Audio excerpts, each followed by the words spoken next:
Hello friends, வணக்கம். இப்போ வந்து மைவி3 ஆட்ஸில் அந்த இருந்த இஷ்யூ வந்து இப்போ கிளியர் ஆகிடுச்சு. பாருங்கள், என்னுடைய ஆப் வந்து ஓகே ஆகிடுச்சு, ஒர்க் ஆகுது.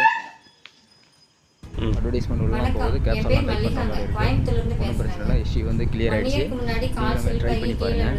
ஒரு 2-3 தடவை அதே மாதிரி விழுந்துட்டேன். டாக்டர்கிட்ட கொண்டு போய் காட்டினதில்ல கால் 8 மணிக்கு மேலே சரியாகும்னு சொல்லியிருந்தாங்க. இப்போ கொஞ்சம் லேட்டாக கொஞ்சம் ஓப்பன் ஆகிருக்கு. இந்த பிரச்சனை இல்லை. இன்ஜெக்ஷன் போட்டாங்க. ஒரு 6 மந்த் நல்லா இருந்தது. கொஞ்சம் வெயிட் பண்ணி ட்ரை பண்ணி பாருங்கள். அப்புறம் மறுக்கா டாக்டர்கிட்ட கொண்டு பார்த்தப்போ இடுப்பு எலும்புலையும் முதுகு பின்னாடி எலும்புலையும் எக்ஸ்ரே எடுத்து பார்த்தோம்னா கிராக் ஆயிருக்குன்னு சொல்லிட்டாங்க.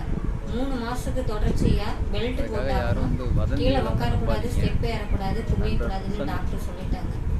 பிசியோதெரபி ட்ரீட்மெண்ட் போகலான்ட்டு போயிட்டு இருந்தோம். ஒரு 2 நாள் போனால் 2வது நாள் வேணி மேடம் கூப்பிட்டு ஆட்டோகிராஃப் சிறப்பு இருக்குங்க மைவி3ல, நீங்கள் அதை வாங்கி யூஸ் பண்ணி பாருங்கன்னு சொன்னாங்க. உடனே எங்கள் வீட்டுக்கு வந்து காலையில் 20 ml, நைட்டு 20 ml சாப்பிட்டு 1 hour முயற்சி பண்ணி பாருங்கள். ஒரு டைம் வரல அப்படின்னாக்க வேறு எதுவும் பண்ண வேணாம், லாக் அவுட் பண்ண வேணாம், அன்இன்ஸ்டால் பண்ண வேணாம், எதுவுமே பண்ண வேணாம். கொஞ்சம் வெயிட் பண்ணுங்கள். ஒரு 10 minutes அல்லது ஒரு 1/2 hour கழிச்சு திரும்பவும் ட்ரை பண்ணி பாருங்கள். கண்டிப்பாக 3 மணி நேரம் ட்ராவல் போனால் கூட பெயின் தெரிய ஆரம்பிக்கலைங்க. எனக்கு பெயின் பார்த்தீங்கன்னா என்னுடைய மொபைலில் தான் நான் இப்போ ஓப்பன் பண்ணி பார்த்துட்ருக்குறேன். அதை உங்களுக்கு ஸ்க்ரீன் ரெக்கார்ட் பண்ணி போட்டுட்ருக்குறேன்.